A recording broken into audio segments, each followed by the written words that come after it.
It is shocking. It's one of the most shocking things I found in the book. The palace tried to suppress all stories about Andrew and Jeffrey. Time and time again, she would give Andrew a new appointment when he was in the news on Epstein. She just had a complete blind. Tonight, we're diving into a story that simply refuses to fade away. Anytime the palace tries to move on from Andrew Mountbatten Windsor's long shadow, something fresh pulls everything right back into the spotlight.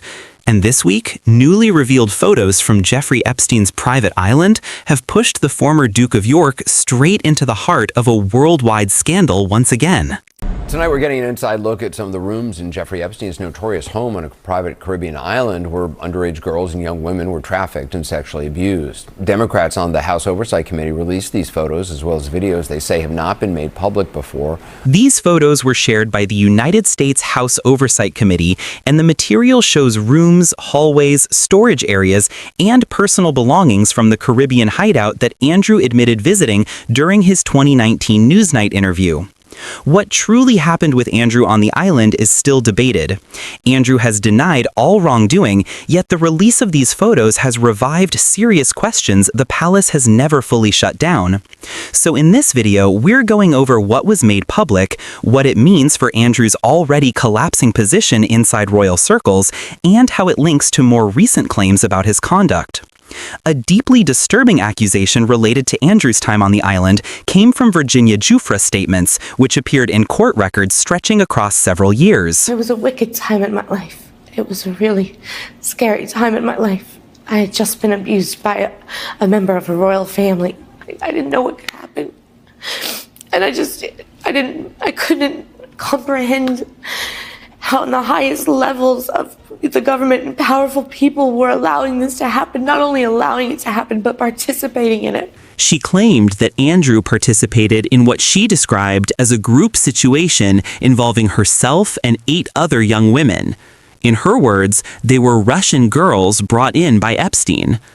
This accusation has reappeared in sworn statements, legal filings, and interviews for more than a decade. Andrew has denied it every single time. The claim first surfaced when documents were unsealed during earlier civil cases connected to Epstein. It reappeared when additional records were released in 2019. It was reported in US media, in major British newspapers, and repeated in investigative books. It became one of the key reasons Andrew agreed to the Newsnight interview, which many now call the worst PR disaster in modern royal history. In the interview, Emily Maitlis directly pressed him about whether he had ever taken part in any group encounters. Andrew denied every claim, but his explanations left many viewers puzzled. He insisted he was never in the places Virginia said at the time she claimed. He also repeated his now well-known line that he was not someone who hugged and had no memory of ever meeting her.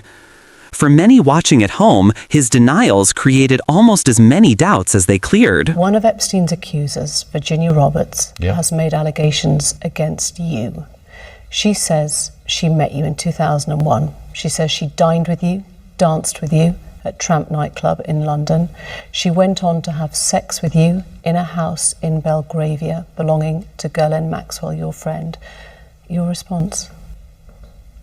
I have no recollection of ever meeting this lady. None whatsoever. You don't remember meeting her. What brings the allegation back into focus in 2025 is the release of the new photos. None of the images show people. None display wrongdoing, but they reignite every story tied to that property. And the 9-girl allegation is one of the most explosive ever connected to Andrew. To understand why it stays alive, think about how unusual the claim is. This wasn't a suggestion of one inappropriate meeting. It was the claim of a large group encounter supposedly happening on a private island far from oversight, involving young women flown in from abroad. When you put all those pieces together, you see the main issue. One of the most serious accusations ever made about Andrew supposedly took place at a location he confirmed visiting. He has denied the claim repeatedly, yet the accusation resurfaces every time new material from the island comes out.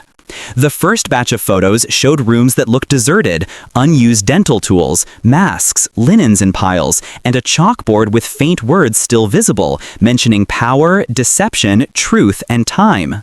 As Robert Garcia said, the photos are meant to bring openness and help assemble a fuller picture of Epstein's world. Then there was a shot of a dried-up steam room with towels stacked beside personal care items. Commentators noted that this seemed to be part of the living quarters, where guests, including Andrew, may have stayed. The exterior of the compound and around the pool area, but also inside the house, there are images of what appear to be bedrooms, bathrooms and living areas. And remember, this is the property visited by several very well-known people associated with Jeffrey Epstein, and also the property where many of his accusers say that they were forced to perform sexual acts for Jeffrey Epstein's friends and contacts. So, if there is to be any further legal action taken over this, these pictures will probably be an important bit of evidence. The timing of these photos is extremely damaging for Andrew.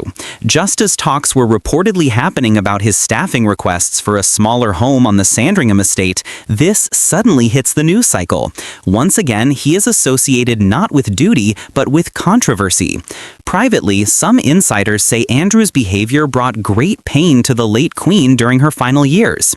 One former courtier said last year that his judgment was disastrous, and this week's release only strengthens that opinion. Andrew's refusal to fully cooperate with investigators creates another problem. His spokesperson gave no public explanation, but to many it seems like he does not want to answer questions under oath. Whether fair or not, perception is what counts, and for the royal family, perception shapes everything. These images will not be the final development. The United States Justice Department has under 3 weeks to release federal paperwork on Epstein, though they can hold back anything tied to ongoing investigations or personal privacy. Even so, many believe more material involving Andrew may surface, directly or indirectly, and that is where his problem lies. He has no control. He cannot choose which documents come out, he cannot decide what witnesses say, and he certainly cannot influence how the press reports it.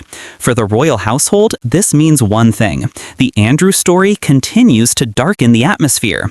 And even though the palace tries hard to show unity and move forward, these reminders pull attention back to the one figure they wish would fade quietly into the background.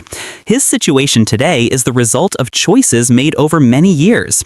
Choices about who he befriended, where he traveled, who he spent time with, and for what reasons. And every time new information appears, those choices face scrutiny again. So the question tonight is straightforward. Do you think Andrew should be pushed back into the spotlight over these allegations? Did he deserve to lose his titles in Royal Lodge? More importantly, do you think more will come out in the Andrew Epstein story? Share your thoughts in the comments, and if you want more updates as this situation continues unfolding, be sure to subscribe and turn on notifications so you never miss a video. Thank you for watching.